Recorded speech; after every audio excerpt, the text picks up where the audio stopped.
Welcome to OAA Now, your home for Oakland Activities Association news and information. Here's your host, Sammy Taormina.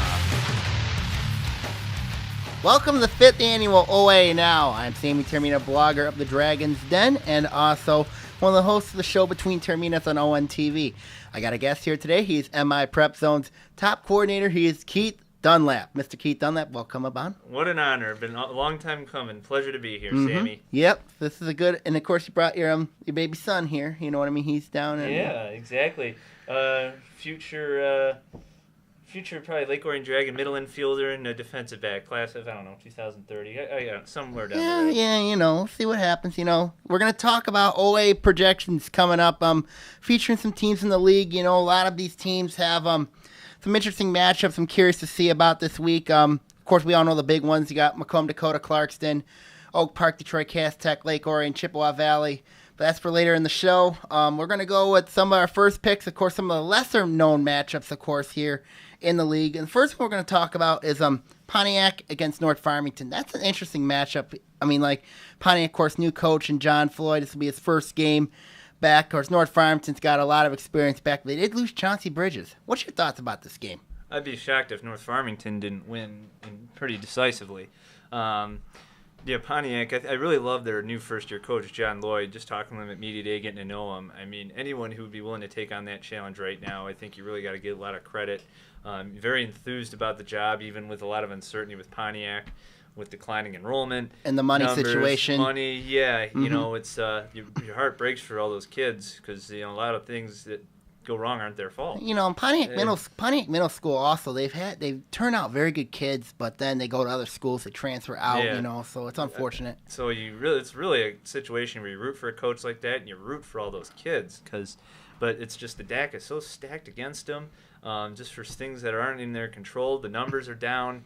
And the good thing with Pontiac, at least they're down in the blue. They're not in the red anymore. Nah, they got killed in that division every year. So, maybe Pontiac can give them a little trouble with speed, but I think ultimately North Farmington, their depth, a little more depth than Pontiac, a little more play up front, and North Farmington. When I look at Pontiac, of course, Keith, this is a team. They're very good up front, but but you're right. North Farmington got a 2-year quarterback back. They got Jerome Rogers as their wide receiver. Buda Rogers, but he's more focused on basketball in my opinion. But I just think in the end, I think it's going to be a game where I think North Farmington's. You're right. North Farmington's just going to dominate this game. I think it's going to be an interesting one. I think it's going to be a very. And this is a game North Farmington knows it has to win. Now they're in the white. You're right. And so there's just so many tough games in the white. Right. That.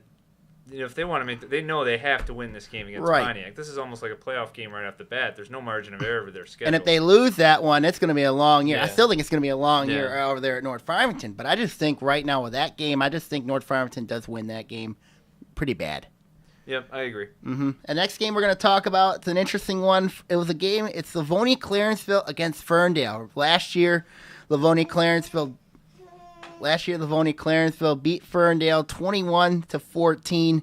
I think Ferndale, of course, also has got a new coach in him, Eric Royal, who's in his first year. He talks about wanting to rebuild the program. He's got some talent over there at Ferndale, but I'm curious to see how he does against a team that a Livonia-Clarenceville team that was very, very good last year. Yeah, Livonia-Clarenceville is one of those programs you think they can't compete with big schools, and then they go out and beat them. You think just because they're Division 5 or Division 6, they're not going to beat Division 2 or 3 teams, but they do. Right. I don't really know a whole lot about them this year, Livonia-Clarenceville, but I assume, if they're as solid as they usually are, that's going to be a tough game for Ferndale, even though Ferndale's a little bigger school and wants to kind of perform in their first game under their new coach. Well, I think if you look at this matchup with Ferndale, I think the Eagles are a very unique team. This is a team, in my opinion, that could do some damage, but in the end, I just think it's going to be. I think Livonia-Clarence will win this game, but it's going to be a little closer than the experts think. Yeah, whatever experts those are, but I agree. We'll go with Clarenceville by about a field goal. That'll be a good one. Of course, the next game here we're going to talk about, it's a very unique one. I think it's Southfield Lathrop and Detroit Southeastern. Of course, the Jungleers, they were 0-5 last season, and then they ended up winning four games. They end up finishing here 4-5. Southfield Lathrop, of course, is a team that a lot of people are looking at. This is a team that dropped down from the white to the blue And also, this is a unique matchup here because I think a lot of people said Southfield Lathrop was an improving team. What's your thoughts about Lathrop? Well, I think they have the right man at head coach finally in Keith Stevens. I think for the longest time, Lathrop produced a bunch of athletes, huge linemen, and I just didn't think under their old coach they really ran a system that was conducive to all that talent that they had. But I think now with Keith Stevens, a proven winner, really wherever he's gone, Oak Park, Dear One, Robichard, instills a lot of discipline, more discipline in that program. I think ultimately he's the guy that can get the most out of that talent. I don't know if it'll necessarily be this year. He may need another year or two to fully get his system and get his program in place. But Keith, that's the round. I do think Lathrop will win this game, though. Let's be honest. I'm going to disagree with you here. I think this is the year for Keith Stevens because he's got a system in place. This team struggled a year ago. But they were in some games. They almost beat Farmington. They almost beat Bloomfield Hills. This team, this Southfield Lathrop team, I think this could be the year. I think they'll surprise some people in this one. Well, what does help them is they got bumped down to the blue. Right. So schedule is a little easier. Right. So, you never know. Right. But I'm gonna disagree with you on your pick with Lathrop. I'm gonna go with Detroit Southeast in this game. They're riding a 4-game winning streak. I think the Jungleers will be too much for I think the Jungleers will be too much for the Chargers, I think, but we'll see what happens. Yeah, absolutely. Here, I'm going to break out. We have another commentator about to come. Okay. Here, Yep. So continue on. Yep. Okay, the next game here we're going to talk about, of course, this is an interesting situation here with Royal Oak. New coach Tim Chapman, of course, takes over the Ravens program. Out is Ryan Irish. Ryan Irish now is assistant coach at Rochester Adams. That's what I heard. Yeah, he is. And that's a stunning thing, considering that I played with Coach Irish in JV. He gets an interesting matchup week 1 with Utica Ford. What's your thoughts about the Ravens? It's not good that they're going up to the white. I think they're a team that belongs more to the blue. But in terms of this game, again, similar to what we talked about with North Farmington, I think Royal Oak, they know if they want to at least have a little more hope as the season goes on and not be out of the contention, early in the year before they get into the meat of that white schedule. Right. No, they got to win this game. So I think Royal Oak's going to come out very fired up. And same thing with Ferndale. You get a first-year coach, the players, and they want to come out and play hard for that first-year coach. When I look at this, if anything else, to prove the lack of success the previous year wasn't their fault. Yeah, when I look at the situation Royal Oak for last year, this was a team that was 2-46 the last since 2007, I think. Looking at the stats, I better look at my archives there, but this was a bad team. And Royal Oak, this is a team that I think when you look at this team, they have the talent, I think, to do well this year, but I think the division that they're in is very unfortunate. Yeah. The thing, too, about Royal Oak, it's just the whole demographics of the community have changed. Back in the 80s, you had Back in the 80s, you had 2 high schools with 3,000 students. Kimball each. and Don Darrow. 3,000 each. Now this new combined high school's got about 1,500 total. Yes. Just the demographics: more young adults, less family in the communities. The families have migrated north, and thus a lot of the the players, the talent pool has migrated. It is what it is. When you look at that matchup with Royal Oak, when you look at the Ravens, this is a unique team. I think Royal Oak's a very good team to look at. I think that I do think Royal Oak does win this game, but you're right. And I was very impressed what I still have the media day package here. What Royal Oak's coach Tim Chapman said. He said, "quote." It was something that was very unique for me. He said, "quote, respect victory. It's a mindset." That's something that he took. I thought it was an interesting one. And he also said a strong statement. Said you have to have confidence, especially in life. Yeah. And I think with this team, I like Royal Oak in this game. I don't like them in the regular season because they have to play a tough league schedule. But I like Royal Oak. I do too. Yeah, like I said, first game they want to come out and do well for the new coach. It's a winnable game.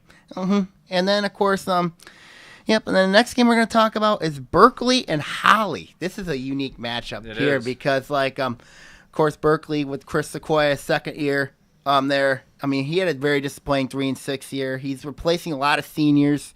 And then, of course, you got Holly. Very athletic, very good team. Of course, question the coaching over there, but what's your thoughts about Berkeley Holly? I actually like what Ryan Cullity has done up there. I think he, former Madison coach, he's done some good things. They've gotten to the playoffs a couple years.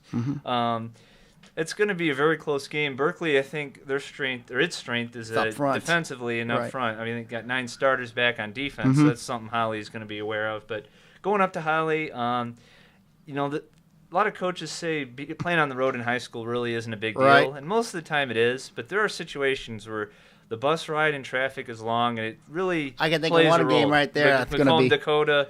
That playoff game at Orion a couple years ago. Oh, yeah, the traffic there. I remember that. And all the times like Orion had to go to Dakota, it plays a role. It takes kids out of their routines. Right. And so I think that will play a little bit of a role, and I think Holly got some athleticism, and in my opinion, Holly's going to win the game. I like the Bronchos, too, in that one over the Bears because I think the athleticism is important here in this one. I think when you look at that game, I think Berkeley's got some strengths, but also you're playing on a grass field at Holly. Yeah. Holly's got grass still. I think it's going to be a huge problem for Berkeley because Berkeley's a team that likes to play most of their games on turf. I think it's going to be a huge problem, that one. I like Holly to beat Berkeley, and it'll be a good win, I think, to start off the year for the Bronchos. Yep. And then, of course... But I'm glad those teams are playing each other. It's nice to see Flint Metro and OA schools kind of uniting. It's nice. I mean, it's nice to see that, And then, of course, we got an interesting one here. Speaking of that, a team I think is going to be in most trouble when it comes to travel is Rochester because the Falcons, they got to go all the way north to M24. Yeah. And they got to play. And M24, of course, when you get up to when I go up to Caseville every year, I mean, you have traffic deal when you go through Oxford. You got to have traffic when you go through Metamora. And then, of course, you got that all construction traffic right now on M24 in downtown Lapeer. And Rochester's got to go through that when they play week 1 against the newly combined Lapeer Lightning. So this is going to be a very unique game. And Lapeer, I've been hearing, it's been projected to finish second in the Saginaw Valley Athletic Association's Red Division. And this is a bad match for Rochester. What do you think? I kind of agree. Maybe not necessarily for the bus ride, although it will play a role. But I think Lapeer, you said it all, combined school, first game, they're going to be ready to go and fired up. Not that Rochester won't be, but I just think it'll be a little bit too much emotion for Rochester to overcome. And playing the combined school, Lapeer being a combined school, 2 solid programs by itself, I think they're going to be very successful. And this is a big problem, I think, for Rochester, is that, even though I think the name Lapeer's got very odd. You know what I mean? The Lapeer Lightning and their colors. Lightning. But, yeah. What do they think? And their colors. Tampa Bay or something? And their colors, you know what I mean? I just think that when I look at the matchup, it's a terrible matchup for It's a terrible match for Rochester. This is a team last year that was senior laden, and now they got a lot of players coming back. They don't have a lot of players coming back. This is an inexperienced team. I think Vernon's going to have a lot of problems. I think they're in trouble. Well, the way I think the big issue for Rochester to start off is up front. Yep. They got skill kids back, but they're small overall. They're small. He likes some of their linemen, the size of some of their other linemen, but they're inexperienced. They're new. Right. One of them, actually, his name's Kobe Bryant. He's 6'5", 305. They finally got him to come out and play football. He's an NBA guy, Keep right? an eye on him. Same name as, except it's C, not K-O-B. You're right. I agree. Lapeer wins this game. I think Lapeer wins this game badly. Really badly. Of course, the next game here, this is going to be a very interesting one. See here. Next game here we're going to talk about is very interesting. The first OA Red team we're going to talk about, and that is Troy. I mean, they got a brutal match with Sterling Heights Stevenson week 1. Stevenson, of course, got a new coach. Troy, you know what I mean? This is a team very, very young, very, very inexperienced. What's your thoughts about this matchup with Stevenson and Troy? 2 teams that, in my opinion, won't make the playoffs. So, Stevenson struggled lately, obviously since new coach since Rick By left. Steve Gorlecki left, and they got a new coach now. Yeah, it just hasn't quite been the same. Troy, I think it just depends on. They got some guys on defense back. I had to look at Gary Griffith's. I thought at one side of the ball they had a lot back, but if the other side can mature and accelerate their learning curve quick, then that could really put them in playoff. What do you think about the game with Stevenson having to go to Runkle Field? I don't think that's a big deal. It's not a far drive. I think they've been there, in the past. But Stevenson, though, with the new regime, they're going to be fired up, as we've talked about. When you first-year coaches, they always want to win that first game and have a little extra motivation. I like Stevenson this game a lot because when you look at this game, I think the Titans. I know they play in a vaunted Mac Red. This is a team. I think they're going to get a good win in their first year for Coach Rick for the new coach. I mean, I got to get his name. Yeah, it's all right. And I apologize. I don't Troy. I've gone over about 50 teams or whatever for our preview, and it all kind of runs together after a while. But Troy run. I think they're a power team. Solid. Yeah, they're spread. They'll be solid. They'll be disciplined. But I think Troy struggles. I think they're a last place team in the Red this year. Be honest. Well, we'll see. It's going to be tough to compete with Clarkson and Lake Orion, but and Oxford, West Bloomfield, Stony Creek. I mean, I think it's going to be a very unique game. Then next up we're gonna talk about, of course, is a very interesting game. I think this is going to be a really fun one before we go on a break, and then we'll talk more football. I want to get your thoughts about this one. Bloomfield Hills against Walled Lake Northern. This one is going to be. This could have offensive fireworks written all over it because both these teams can score. Bloomfield Hills just got a transfer back in Nate Emery, and also that Walled Lake Northern, they're known for their offensive supremacy, except they can't stop anybody. Yeah, having Nate Emery back is huge for Bloomfield Hills. I mean, that was a big loss last year. I know it didn't work out with him at Eisenhower. I don't think he really had the year at Eisenhower he thought, but boy, he'll mean everything to Bloomfield Hills. He's going to be their quarterback this year, so expect a lot. It's kind of surprising that he's their quarterback because they had a very good one last year. Well, he graduated. Oh, he graduated. Okay. Spencer McCourt. So yeah, it's going to be a case where they need him at quarterback, and boy, can he be a threat. Could he also play running back too? He'll be both. He'll be a running quarterback, and he'll step back and throw when need be. So that's what's going to make him extra dangerous. He can beat you in two ways. So. That's going to be very good for Bloomfield Hills. That said, sorry to interrupt you. I don't think they're going to win this game. Walled Lake Northern, their system has just produced lots of points. I don't see that changing, and they've gotten a little better on defense last 2 years, which is why they made the playoffs. Well, when you look at Bloomfield Hills, I mean, they did have a quarterback. I did read Scott Bernstein, some blogger. He said that they had before Emery came back. He said he hyped up another quarterback. You know what I mean? He hypes up a lot anyway. Yeah, it's true. He's a hyper. Yeah, it's true. When you look at this game here, I think you're right. I think Walled Lake, when I look at this game, I'm still not sold on their defense, Walled Lake Northerns, but this team, I think it's going to be a high-scoring game. I think Nate Emery's going to have a huge game. They got a lot of linemen back, but with Bloomfield Hills, I think playing in the red this year with Lake Orion, Clarkson, Oxford, those type of teams, I think they're going to have some issues there, but I think I'm gonna pick the big upset here. I'm gonna go Bloomfield Hills upsets Walled Lake Northern because that game's at Bloomfield Hills. I think that's going to be a huge factor. I think that Bloomfield Hills, led by Nate Emery, I think it's going to upset Walled Lake Northern. Okay. Do I think it's going to be a huge part of the? Do I think they're going to be huge in the regular season? You know what I mean? I don't know if it'll help them in the red because they're playing teams like Clarkson, Lake Orion, Oxford, West Bloomfield, Stony Creek. I mean, but I think it's going to be a huge start, and it's going to be a big win for Jeffrey Laurier and his Blackhawks. Dan Laurier, but Dan it's okay. Laurier, sorry. No worries, but okay. Well, we'll disagree. We'll agree to disagree on this one. I just think the KLA North too is going to be as balanced of a league as there is in the county this year. Any of those teams can win it. And I just like Northern in this game, but we'll see what happens. Yeah, we'll see what happens. This first week is the hardest to predict. Oh yeah. I mean, when we come back on OAA now, we're going to talk more football. Of course, some of the biggest games coming up. Fun times here on OAA now on ONT.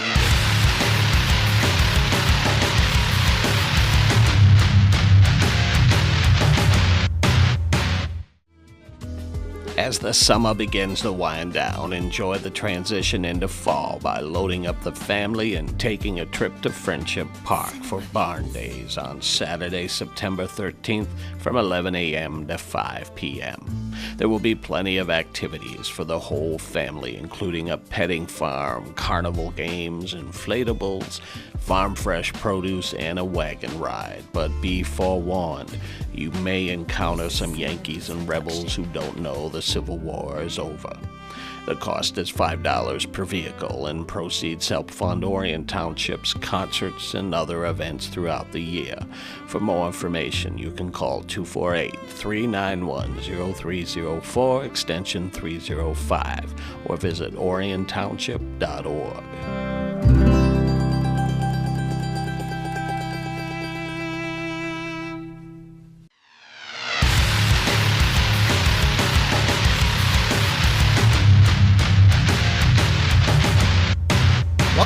OAA Now. I'm Sammy Taormina, blogger of the Dragon's Den, and also host of the show Between Taorminas on Orion Neighborhood Television. I got here with Keith Dunlap and his baby boy. Lake Orion class of, I don't know, what is it? 2030 or 2031. Yeah. Baby got a name here, Keith? Micah. Baby Micah, we call him. Baby Micah, yep. The newest middle infielder. The newest middle infielder of the Dragons. Back. Yes. I don't think we have tall genes in our family, so sorry for the goodness sorry gracious. Tom Reese in the basketball program. Oh well. Yeah. Oh well. Now we're gonna talk more football. Of course, we talked some of the craziest games. Another low game. We got two of them on the mind. First one we're gonna talk about. Battle of Birmingham. I call it between Beverly Hills Willie Groves and Birmingham Seaholm. This is an interesting game because last year Seaholm won 28-23, and this game I think it's in Beverly Hills this year. It's at Groves. Yeah. And what's your thoughts about Seaholm? Lost a lot of talent last year, especially on defense, but they got a very good offense, and this is a very unique game. Keith, what's your thoughts about it? Well, first of all, it's a shame it's the first week of the year, but given Seaholm got bumped to the white, it's they have to play in the first week. Mm-hmm. They can't play week 9 because of crossovers. Right. They can't play in week 8 because of league schedule. So Right. that's the first thing.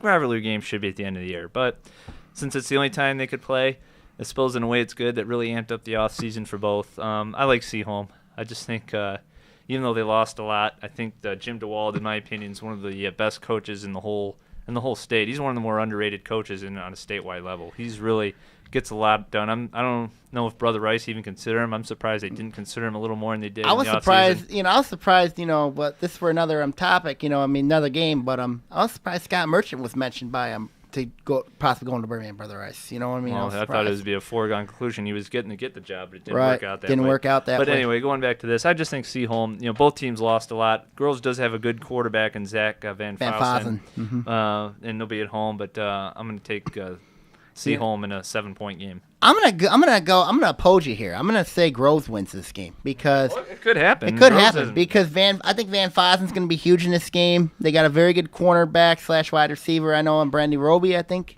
Yeah. That him.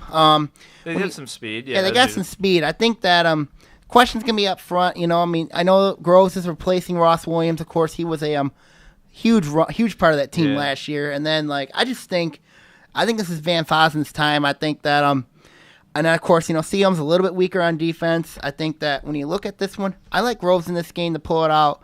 Probably by I think I got Groves by a field goal. I think it's gonna be a tight game. Right. But in the end, I think that the battle of Birmingham / Beverly Hills is going to be in favor of you got to feel bad for Seaholm. This has happened a lot in the past with OA teams. Senior leading teams win one league, right? Get bumped up, and then they got to take on harder competition like Groves, Oak Park. With hardly any returning starters. Yeah, I know that's going to be very interesting. Here, I think when you look at it here, I like Groves. I'm very surprised that Groves was one of those teams that didn't get moved up, but it is what it is.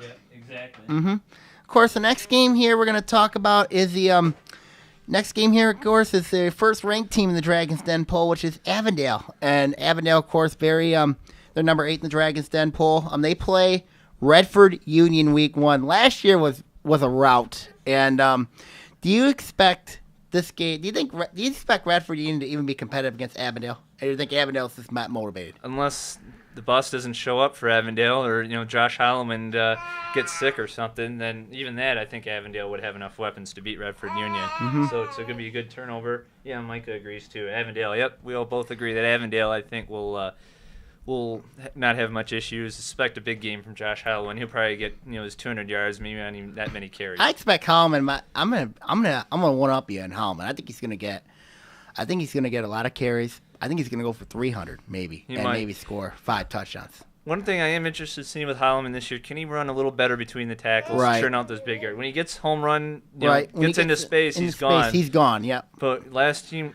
when teams just kind of keyed in on and hemmed him in, I think he's just got to get a little better at churning out tougher yards. When you look at a team like Avondale, Keith, they're going to have, everybody's going to focus a lot on Holloman. Everybody's going to try to focus on stopping him. That opens up the passing game a little bit. Do you think that this will be a huge year for Tony Janis, their quarterback? Yeah. Yeah. Was it James? Robert James. Robert James, yeah, that's the one. Sorry, that's my all bad. right. Apologies I to him remember and that. his family. I remember him because he's an outstanding baseball player. Yes, apologies too. to him. Apologies to Mr. Janis. It's possibly because, tremendous arm. Yeah. Second team All-State as a baseball player as a sophomore. Mm-hmm. So just tremendous arm. And, I think without question he's due for a big year because teams will be competing Yeah, because on teams are going to be so competing much. against folks in Holman so much. I think that when you look at Avondale, I think Steve Deutsch is going to have a really good problem. He said to me on the interviews, the question's going to be up front. He said the question to me was, can they have enough line play to get them to the top? Because last season it clearly hurt them when they didn't make the playoffs last year. I think when you look at it here with Avondale, I think Avondale's on a mission this year. It's a playoff team, in my opinion. I think, but Avondale, I think they're on a mission. They want to make the playoffs, and I think this is going to be a very interesting matchup, I think, for Avondale. Yeah, it'll be a winning interesting. It'll be a blowout. It'll be an Yeah, easy win. take that back. Interesting season, my bad. Not the game, but I think in the end, I think Avondale. Yeah. You think I'm gonna be crazy here? You think I'm gonna be crazy? I think Avondale will beat Redford Union 70-0. Yeah, could happen. It'll maybe their third stringers will score on them too. Yeah, and then of course, let's go to some of the big games coming up here in the OAA. Of course, you got let's go with the first game here in the OAA. Of course, you got the Battle of Rochester. Oh, we didn't talk Troy Athens L'Anse Creuse North yet. Macomb L'Anse Creuse North yet. That's the next game we're going to talk about. It's Troy Athens Macomb L'Anse Creuse North. What's your thoughts about this game? It's a tough matchup, I think, for Josh Hepner. And here's Troy Athens' record the last 2 seasons, ever since beating Romeo, or losing to Romeo in the playoff game. They've been 4-14 since 2011. What's your thoughts about Troy Athens' chances of Macomb's L'Anse Creuse North? I really don't know a whole lot about L'Anse Creuse North, but they're an improved team.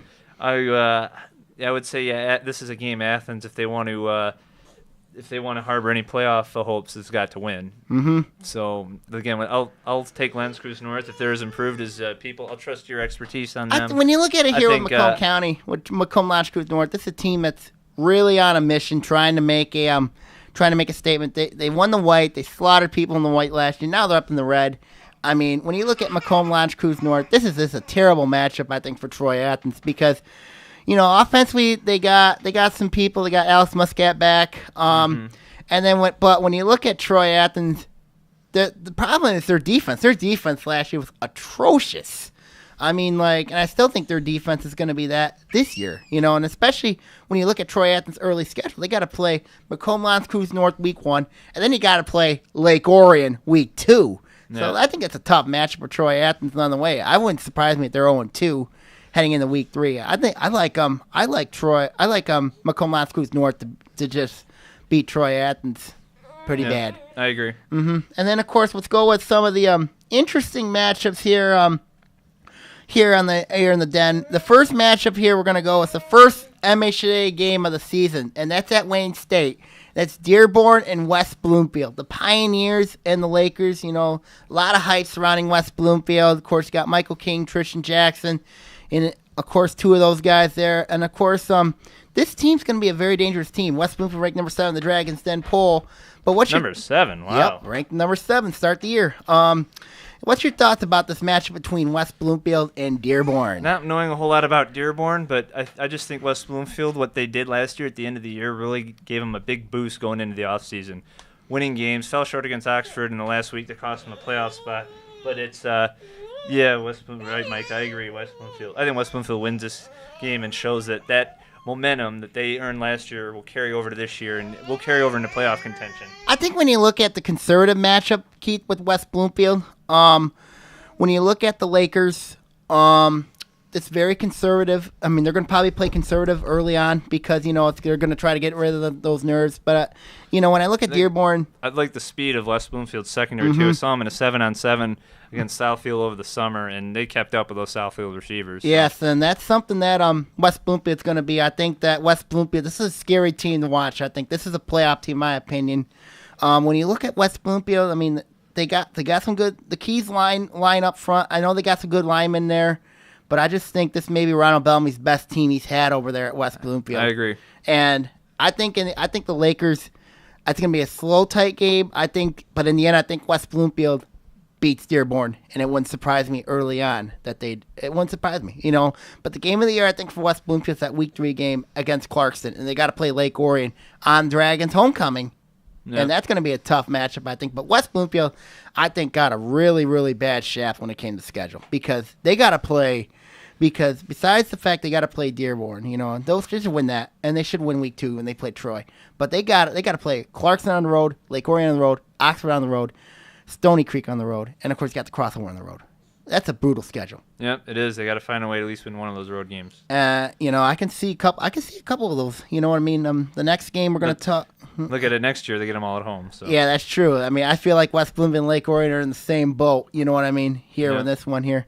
Next game we're going to talk about, it's very unique. Of course, this is going to be a game where I'll bet you're going to probably talk a lot about on your previous show. On your previous show, Keith. This matchup's very unique. It's a Southfield versus Orchard Lake St. Mary's. Southfield ranked number 9 in the Dragons Den poll. Tough matchup with St. Mary's. St. Mary's got a lot to prove. Keith, what's your thoughts about this matchup? I don't think it was a very happy offseason at St. Mary's. It doesn't sit well to not make the playoffs, and usually when that happens, they have big rebound years. And what cost them a playoff spot was losing to Oak Park at Wayne State last year in the season opener. They were ahead, and then Oak Park rallied. So St. Mary's, that essentially cost them a playoff spot. I think they remember that, St. Mary's, and despite all the talent Southfield has, I think St. Mary's. I just think St. Mary's will be a little more structured and a little more disciplined. I think, and I think St. Mary's will win a close one. But I tell you what, Southfield, they have 4 Division I players in their secondary. That's incredible. I know, it's insane. 4. Yep. 4. So if teams pass on Southfield, then there's really no excuse. Well, here's the thing with Southfield. It's like they have a team called Unfinished Business. Remember, they got upset last year by Birmingham Seaholm. This was a team that was supposed to do a lot of damage. They had Malik McDonald, and of course, he had Lawrence Marshall. Yeah, it's just a team that seems to always have talent every year, and I like their coaching staff too. I don't think Gary it's Teasley. No, it's basketball, but Tim sorry. Conley. I Tim really Conley, like their coaching staff. It's just for some reason or not, they just can't quite gel enough to put it together when in the playoffs, and I think that'll in a way come to. I think St. Mary's will just be a little more together this game, and then they'll win. I'm gonna be honest with you. I mean, like I'm gonna go opposite here. I like Southfield in this one because like of their fast speed. I think they got some line concerns a little bit there, but I just think when you look at Southfield, the Blue Jays, very unique team, very good team. You know what I mean? This is a team I think is going to do some damage in the white this year. But I like Southfield in this game because of those corners, those 4D1 corners. I like it was kind of surprising that Jamal Antoine actually transferred over from Pontiac to the thing is, those defensive backs better hope they can tackle. St. Mary's always will be under Georgeport, run-oriented team. Right. They're going to pound and ground, so it's going to be what Southfield's up front and linebackers do. Southfield's going to see a lot of those teams that run in the regular season. Of course, you got Adams who runs that veer option, and then you got Oak Park with John Kelly. I mean, like that's going to be a very interesting season, I think, for and of course Harrison. We don't know what their running game is, but you know Javon Shaw, their quarterback's going to run a lot, so that's going to test Southfield in that one for sure. But I'm going to go blue. I'm going to go with the Blue Jays to win that game week 1. I think it's going to be a very interesting matchup there. And then of course the next matchup here we're going to talk about, of course, before we go on to break, and this is a very interesting one. Oxford Romeo. This is the Oxford ranked number 6 in Dragons Den poll. This is a beautiful matchup here. Yeah, it doesn't get much better than this to open the year. You got to give credit to both these teams for wanting to play this type of game because this is the type of game that could cost the loser a playoff spot. Right. Because this is a game that could be in the first or second round of the playoffs too. I think Oxford needs this game more. Possibly, I think both do, and I think the key is going to be how well will Romeo defend Glacier Wellington. Glacier Wellington, in my opinion, will be as important to his team as any player is to any team this year. If he does his thing, I think Oxford wins. But if Romeo can come up with a game plan, then I think Romeo's co-coach is Kurt Renus and I'm not sure the other one. Jason Couch. You know what I mean? I think that this is a game. I think that and also let's not forget Romeo has a quarterback named Paul Hurley. Of course, we'll see him on what he did at Lake Orion. Yeah, he was very good in the playoffs against Lake Orion. I just felt like their defense had Lake Orion's defense had a little bit to do with that, but that's my opinion. But when I look at Romeo, this is a very interesting matchup. Romeo's very athletic. But Oxford, of course, this is a team, in my opinion, the Wildcats, this is a time possession football team, you know, with Oxford. You know, I mean, this is a team that, but I'm curious to see how they do in the red. I think they can compete well in the red, but you're right on Glacier Wallington. If Wallington gets hurt, this team is in so much trouble. And when you look at Oxford, this team, Oxford, I think it's going to be a very close game. It's going to come down the wire. Anthony, of course, picked Oxford to win this game, but I'm going to double go you guys. I'm going to pick Romeo in this game because I think that I think Romeo's going to match Oxford time possession wise, but I just think in the end, I just think that Romeo with their depth, I just think it's going to be a very close game. I think Romeo's going to find a way to stop Wallington, and here's the thing, if you get Oxford on third down and long, they're in so much trouble because they're not the greatest. Built for that. Their offense is not built for that. But I'm also curious to see with Oxford because they don't have Ben Leinert. They don't have the top. They don't have that stop stud. They usually will find somebody. They'll find somebody. As long as if Bud Raleigh, as long as he finds some lineman who can block, he'll find a back that can run behind him. But the question is this year, his lineman. You know what I mean? His lineman. There's a lot of questions there. Is because he doesn't have the Colin Getzes of the world, but he finds a way. Oh, he'll find somebody. He's that's his style. Mm-hmm. Yep. Okay. When we come back, we're going to talk about more football here on the OAA now, and also here, of course, baby Micah. Micah. Sorry, my bad. Baby Micah here on OAA now.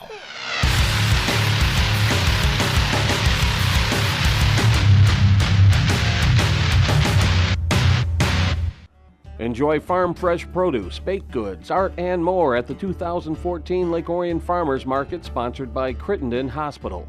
Walk, bike, or drive to the Orion Arts Center located at 115 South Anderson Street. Parents can purchase products grown and made locally while kids take part in fun activities like horseshoes and arts and crafts. Come early and come often as vendors change from week to week as new crops come into season. The Lake Orion Farmers Market is held every Wednesday from 2 to 7 p.m. through October 22nd.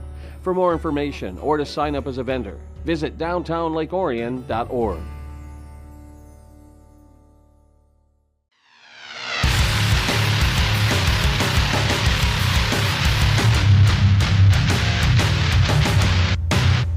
Welcome back to OA Now. I'm Sammy Taormina, blogger of the Dragon's Den, and also one of the hosts of Between Terminas on ON TV, of course, with Keith Dunlap, the MI Prep Zone's top high school sports coordinator, and also baby Micah. Hi. Yep. Keith, how you doing right now? You doing okay? Yeah, doing fine. Yep. Fatherhood's been good, and football season is as sad as I am to see baseball season almost go. It is equally happy to have football here. Well, before we go to these next picks, what's your thoughts about the Tigers? I know they've been a disappointment. Yeah, they still have a month left to go, and we'll see how Kansas City does with the glare on them. Yeah, they still got to play the Yankees and the Red Sox. Yeah, Kansas City with the, I don't know. We'll see how they handle actually being with the glare on them in September. Yeah, they got a bullpen, though. They got a good bullpen. They got a great bullpen. Yeah. But I think Tigers will be fine. Okay. The next game we're going to go with is going to be very interesting. The Battle of Rochester between Rochester Adams, ranked 4 in the Dragon's Den, and Stony Creek, ranked number 10 in the Dragon's Den poll. This is a very unique matchup here because, Brad Zuby's Cougars last year made the playoffs for the first time since 2007. Of course, they thrashed Lake Orion last year, 36-7. And now they lost to Adams 17-6 in the playoffs, and now this is a little bit of rebuilding tool for Brad Zuby and his Cougars. Yeah, I think if Stony Creek couldn't beat Adams last year, when Adams was young and Stony Creek had all the veterans, I don't think it'll happen this year with Adams returning a lot. Clarence Brognac at running back, Kyle Wood at quarterback. They loaded at skill positions, and I think Adams is back after that 1-year hiatus a couple years ago. I remember that. They made playoffs. I think Adams is going to be a state title contender again, and Stony Creek, Joe Platt's a very good player. They'll be at home and fired up, but I think Adams wins this pretty handily. Well, when I look at this game with Stony Creek, of course they're converting a cornerback to play quarterback this year. I mean, and of course got Scott Reeder back. Also, this is a matchup. I think a different change of scenery could help in this game. But you're right about Adams. This is a very loaded team. I mean, a lot of people I talk to say about Adams, this is a team that maybe is a year away from being a state contender. You know what I mean? But this year, I think they're a deep playoff team this year. Yeah, I agree. I think Adams is going to win this pretty handily. I think they're going to blow out Stony Creek pretty bad. And I think, and of course, Stony Creek week 2, they got to play Oxford, and that's going to be a very interesting matchup itself in that own right. So. Yeah, definitely. Oxford being in the Reds really going to add a lot of good rivalries this year. Of course, you got Lake Orion in there. You got Clarkson in there. Of course, everybody knows about that double trophy game with Lake Orion. But in week 4 this year at Oxford, actually. Yeah, that's kind of an odd situation there. Next one we're going to talk about is the Battle of Farmington. Of course, got Farmington against Farmington Hills Harrison. I've gotten a lot of mixed reviews about Farmington and Farmington Hills Harrison. Of course, Harrison's going to be very, very good, very powerful, very athletic. Oh, goodness gracious, we forgot to talk about one more game here we got to mention. Hazel Park and Warren Fitzgerald. We have to talk about that game? We got to talk about that game. Hazel Park, Warren Fitzgerald. 0-9 versus... 2-7 a year ago. Boy. Hope Kyle Riley, wish him well in his first year at Hazel Park. Hope Chris Keene is too, an assistant. Know Chris very well. Yeah. And, enthusiasm and numbers seem to be up a little bit there at Hazel Park, which is good, but... probably going to struggle again. You think Hazel Park? I mean, who do you like in that game, Warren Fitzgerald or Hazel Park? Fitzgerald, yeah.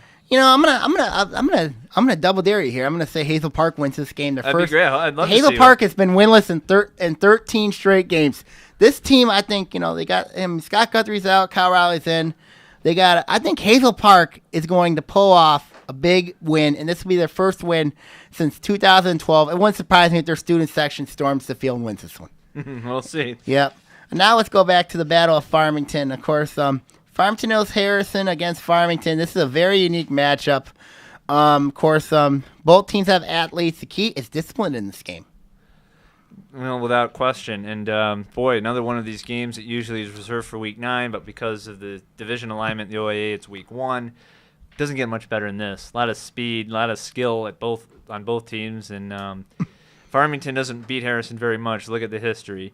But I think Farmington has not won a game. I mean, I remember. I think there's a time where it happens. I think this will be it. Well, it happened a couple years ago too on the road. But I think Farmington will be ready and it'll win a close game over Harrison. You got him over Harrison? What? A mild upset. No way! You're kidding me? No way! I mean, I'll tell you why. I think that I can tell why Harrison wins this game and beats him badly. Here's why. Because I'm not sold on Desmond Kirkpatrick. I'm not sold on his talents and his abilities. I still think that and I know I got a lot of history, and I've talked to a couple people around there at Farmington that know the history of it, because Kirkpatrick used to play at Harrison, and then he ended up transferring over to Farmington. Mm-hmm. And I think when you look at this game, I think that the discipline is going to be a huge problem for Farmington in this game. I think Harrison, they're very athletic. John Bechtel is one of the best disciplinarians. I don't know what you're talking about with the discipline. I disagree on that. I think John Harrington's a better disciplinarian. Of course. Yeah, I think John Harrington's a better disciplinarian. But I just think in the end here, I think Harrison's going to win this game. I think I got 31-14. I just don't think. I think that Harrison's secondary is very athletic. Of course, they got a motivator right there. I think in quarterback. They got a good quarterback. Farmington's competed in the white in recent years. They're 2-2 against Southfield. They were 2-7 last year. No, one bad year. They were in the playoffs 6 years prior to that, playing in the white. So. Mm-hmm. But I just think when you look at this game, this is a team, in my opinion, with Farmington. This is a team that should not be in the blue. They should not be. I think they should be in the white. They should be in the white because when you look at I think Royal Oak should be in the blue, but when you look at a team like Farmington, it's got a lot of talent coming back. This is a team that a lot of experience back too. David Reese at linebacker. Yeah, David Reese at linebacker. You got a 4-year starting quarterback back. There should be no reason why Farmington should win this game, but I like Harrison in this game. I think Javon Shaw is going to have a big game. I think he is one of the guys to keep an eye on heading into the year. I think when you look at Farmington, when you look at Harrison, this is a team, and they got some very good corners too, very good speedsters. This is a team, they got to find a running back, but this is a very unique game. I think that Harrison wins this game, by 17 points. All right. Yeah. And then, of course, let's go to the next game on my list. It's a big one. Lake Orion, Chippewa Valley. Yeah, this is a very unique matchup here between both the Dragons and the Big Reds. Of course, Chippewa Valley is a team. Of course, last year went 8-1, finished year, but they lost to Macomb, Dakota. Lake Orion. This is a team that was, I thought, very disappointing at 7-3 last year. What do you think? What do you think about this game in particular with the Dragons and the Big Reds? You can bring up Micah up here. Yeah, I was about to say, I think he wants to, since he's going to be a future Lake Orion defensive back probably. I'm interested with Lake Orion this year. Obviously, their schedule is not good, 3 home games. But a lot of Chris Bell said that they were bigger up front this year. Yep, got John McCarty, Jake Deed. Yeah, they. I'm interested in see that because I didn't see a whole lot of linemen returning, but maybe there's some guys down below. I don't want to say below, but maybe under the radar that he thinks are going to come in and step up right away. So a lot of youth on Lake Orion. I'm anxious to see how quick they mature. Well, this is not only like a true youth, but this is a youth with experience. You know, they're going up against a team in Chippewa Valley who returns 10 starters. Yeah. Of course, Chippewa Valley, of course, they're going to be led by the running back, Tony Taylor, who I saw on a film when they played Utica Eisenhower. He scored 3 touchdowns in one game against Utica Eisenhower. Utica Eisenhower, of course, last year was very disappointing. But this is a Chippewa Valley team. They're replacing a lot, but they got a lot of Division I recruits. What's your thoughts about Chippewa? I think this is going to be a very tough game to start off for Lake Orion. Chippewa Valley, you mentioned, all that experience. They seem to be back to where they used to be under Scott Merchant, who we talked about prior. They thought he's going to be the guy at Brother Rice. But, yeah, I think everything favors Chippewa Valley very good here. Everything favors Chippewa Valley very good here, and Lake Orion, as long as they can see some improvement and some development on the younger players, even if they don't win, that'll bode well for the rest of the year. I think when you look at this game with Lake Orion, Chippewa Valley, I think the key is defense. You know what I mean? When you look at it here, Chippewa Valley, their team runs a 4-4-1. Lake Orion, of course, they're a multiple defense. Last year, I thought Lake Orion's defense was atrocious. You know what I mean? Yeah, this was not a good 24 points a game, I think. Yeah, 22 actually. 22. But it was not a good omen to see. But I think that this defense is a little bit. I think they're gonna have a year of experience. You know what I mean? If this defense can't pressure, then this team's gonna have some problems. You and me both know that. Normally a Dave Tooley defense, of course. This team has got to pressure defensively. Oh yeah, without a doubt. They need someone like an Andrew Shafkalis to emerge, and not yet, Micah. You can't play football for him yet. I know you want to step up, but they need someone to develop along that edge rusher. I didn't seem to be lacking a little bit last year. They usually have guys in the secondary very good. They usually plug in guys who do very well. It's just where they've been really good has been in the front seven. So right. Find some guys up there to get better and develop as the year goes on. They're going to be in much better shape than last year. And also Lake Orion, of course, this year going to that quarterback combination. Of course, you got a 2-quarterback race between Cameron Kosich and Max Hornifer. A lot of people have been saying, like, Kosich going to start, Hornifer's going to start. Keith, if you have an opinion, you know what I mean, who do you think will start week 1 for the Dragons? Well, I don't know a whole lot about either guy, to be honest with you. Haven't heard him much, and I didn't see him play on JV. My opinion, though, is if you have 2 quarterbacks who can play, you don't have any. If you don't have a certain starter and set in stone, that's a little bit of a problem, but, that happens a lot in high school anyway, and I think somehow whoever gets the nod will do okay because the coaching is just about second to none. When I look at Lake Orion, of course, this is a team, in my opinion, ever since Sean Charette left, of course, he had a very good year, 1 year with Derek Delora, quarterback. Do you think quarterback's been a huge problem for this team? I wouldn't say it's been huge, but it hasn't it helped. The running game the last 2 years was dynamic with Arnold and Esther, and you didn't really need the quarterback to do much other than not mess it up. Control the game, yeah. But I would definitely say, it hasn't been a strength. Right. I wouldn't say it's been a big weakness, but the system. As long as you have a running, they won a state title with a backup quarterback because the running game and line was so long. Right. I think that's probably where it's been a little bit of the drop off has been the offensive line and the size. They haven't been able to blow people off the ball. Right. And that's been sort of what hurt more than anything. When you look at a game with Chippewa Valley, I think this is a good matchup for Lake Orion, especially when they play a team that does return a lot of offense, but they do only return at least 2 defensive guys up front. I don't think Chippewa Valley would be a good matchup for anybody, but it's just what you do, what weakness you can find on film to exploit in Chippewa Valley, and hope, again, these younger players aren't in awe in their first varsity game because they're going to need some to mature pretty fast. going into a more hostile environment, long bus ride. Yep. And they're gonna need to just say, hey, we're not rookies Right off the bat. I like Lake Orion in this game over Chippewa. I'm going to be honest with you because here's I think when you look at this game, I think it's going to be a very close game. Then people think it's going to be I think it's going to be tight in the end. But I just think if I think you got both running backs, I think are going to be a wash. I think that Matt Krause for the Dragons, Tony Taylor for the Big Reds, I think they're going to wash each other out, cancel each other out. I think that if it's an offensive game, I favor Lake Orion in that one because I'm not sold on the Dragons' defense yet. But also Chippewa Valley's got some athletes in Sean Bunning, Stefan Claiborne, and Kyle Moeller, the tight end. Of course, they got a very good lineman in Tyler Allison. This is going to be a very interesting game. I just think Lake Orion wins this game because I think that the system that they're in is a little bit more advanced, though, because remember, Chippewa Valley, of course, had the questions, of course, with Scott Merchant. Was he going to leave to go? You know what I mean? I don't know if that trust thing is still back.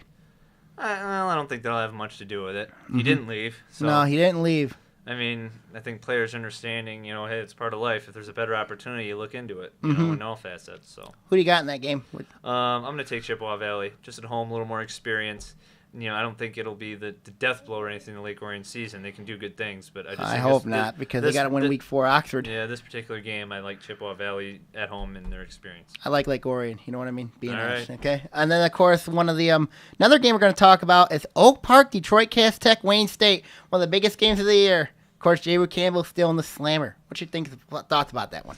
I like Oak Park in this game. I've heard Cass Tech, maybe they're not vulnerable, but maybe they're not what they've been the last couple of years. It'll be a good game.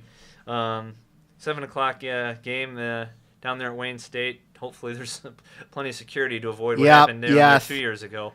But I think Oak Park's been ready for this game, and I think they got as talented of a team as they've ever had with obviously John Kelly's as good as there is, Shahid Bellamy, Junior McMullen at linebacker. Junior McMullen linebacker. I think Oak Park. You know what the key to this game is? Key to this game, Chauncey Lohman. That's the key to this game because if Lohman comes out, he struggles against Detroit Cass Tech's defense.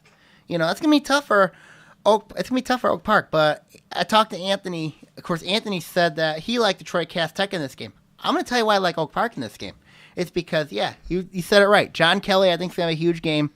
I think Rodney Hall, of course, their backup quarterback, Detroit Cass Tech's quarterback. I think he'll struggle. Okay, I mean, I'm sure they got some. Not someone who's experienced as J. Root, but I'm sure they'll have somebody decent. Yeah, it's Rodney Hall's their starting quarterback. Yeah, I mean, I don't know anything about him. I know a lot. I know something about him. He's not going to be a slouch. He's a dual threat quarterback. When you look at Oak Park, I just think that their defense is better up front. I think that Oak Park, it's a virtual road game for Oak Park because Wayne State is in Detroit Cass Tech's backyard.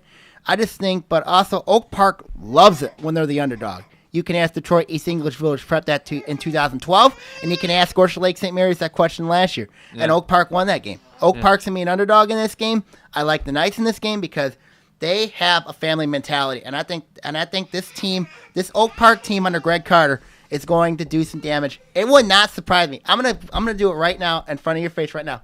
This team, Oak Park, if they get Birmingham Brother Rice, they beat Birmingham Brother Rice. They could this year. They could. I think Oak Park's depends on who's healthy going into that game. Right. But I think Oak Park's going to be a team to watch for. And, of course, our last game here, of course, is the big one. Of course, you got Macomb, Dakota, a team that's 0-4 in Oakland County. You know what I mean? In history, of course, 2001 they lost to Rochester Adams, and then they've lost twice to Clarkston, and then, of course, Lake Orion. They play Clarkston this week. This is a very unique matchup between the Wolves and the Cougars.